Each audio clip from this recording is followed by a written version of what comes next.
शमशान की नीरवता में एक आदमी आंखें बंद किए बैठा था। दोपहर का समय।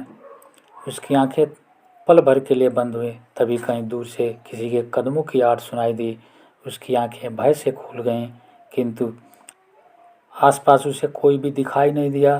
किंतु एक अनजाना सा भय उसके अंदर तक उसे डराता चला गया।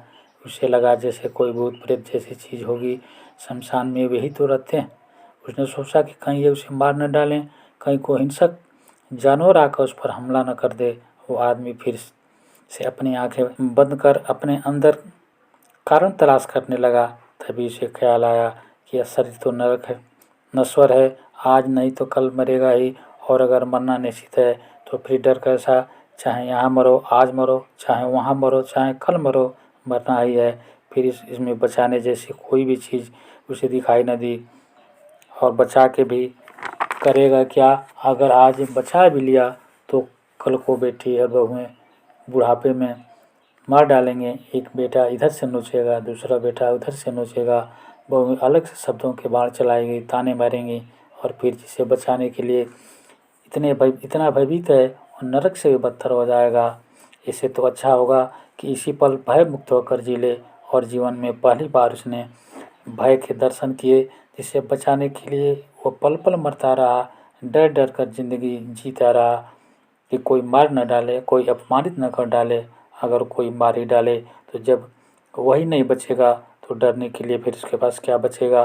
फिर बचेगा कौन। अगर आज सम्मान पाने से कोई लाभ नहीं मिला तो कल अपमान पाने से क्या हानि हो सकती है।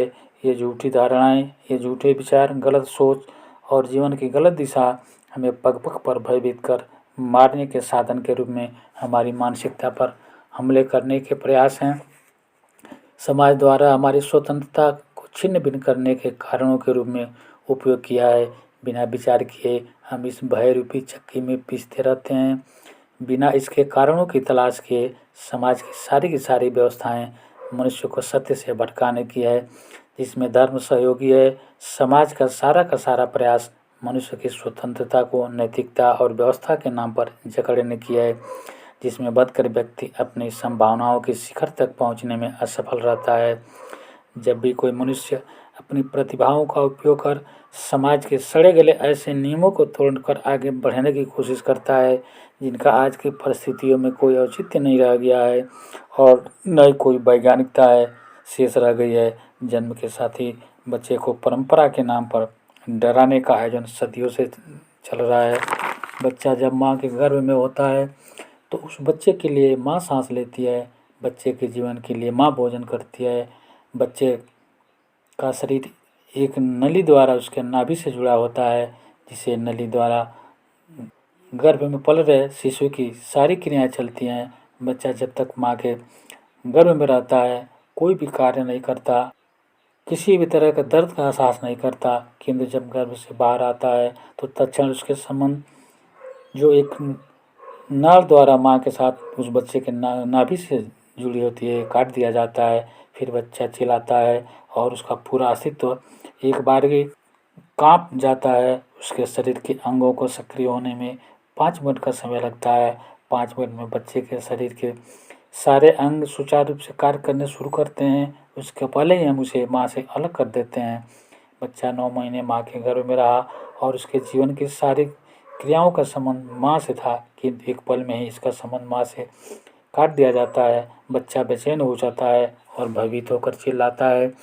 उसके पूरे शरीर में भय की लहर दौड़ जाती है। अब वह बच्चा जीवन भर भयभीत होगा।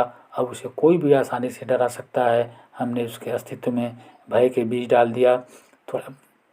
थोड़ा और बड़ा हुआ तो हमने उसे जाति और धर्म के बेड़ियों में जकड़ दिया।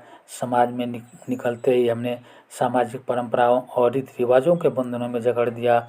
हमने उसे कुछ सोचने का मौका ही नहीं दिया और फिर शुरू हो जाता है कदम कदम पर उसे डराने का सिलसिला।